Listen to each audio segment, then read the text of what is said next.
সবাই মিলে ব্যাডমিন্টন খেলে যে আনন্দটা পাইছি তা বলে বোঝানো সম্ভব না। শীতকাল যেহেতু ব্যাডমিন্টন খেলার পারফেক্ট টাইম, আমরা কেন খেলবো না? হ্যালো গাইজ, আসসালামু আলাইকুম, welcome to my another blog in 15th January 2026। Badminton মজার খেলা, খেলার ইচ্ছে জাগে মনে। খেলতে যাব আমি এখন, দোকান বন্ধ করব কতক্ষণ।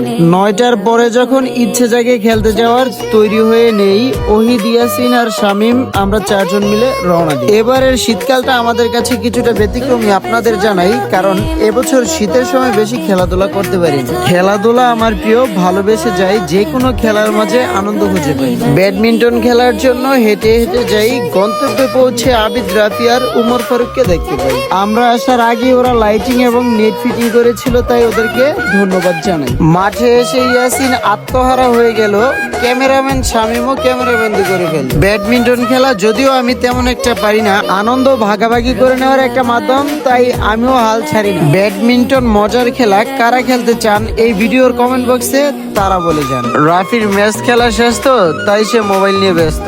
নেট পেরিয়ে আসবে কক, নেই কোনো ভয়, ভালো মতো খেলবে যারা তাদের হবে জয়। উল্টা পাল্টা মারি যখন, তখন লাগে ভয়। ককে বাড়ি বেশি পড়লে হয়ে যাবে ক্ষয়। আমার অনেক হাসি পায়, এভাবে অনেকে ছন্দ হয়। শীতের রাতে কুয়াশা ঘেরা, কোর্টে চলে আলো, ব্যাডমিন্টন খেলতে মোরা সবাই বাসি ভালো। ড্রপ শটে ভেলকি দিব, স্ম্যাশে নিব পয়েন্ট, খেলার নেশায় মেতে ওঠে শরীরের সব জয়েন্ট। নেট পার করে কক পরে, পয়েন্ট আমার ঘরে, প্রতিপক্ষের খেলোয়াড়রা ঘামছে অজর ঝরে। একটু ডানে একটু বামে দৌড়ে বেড়াই সারাক্ষণ, ব্যাডমিন্টন মানেই হলো সতেজ রাখা সবার মন। আমরা মোট 4টি ম্যাচ খেলেছিলাম, এর মধ্যে 2টি পরাজয়, 2টি জয়লাভ করেছিলাম।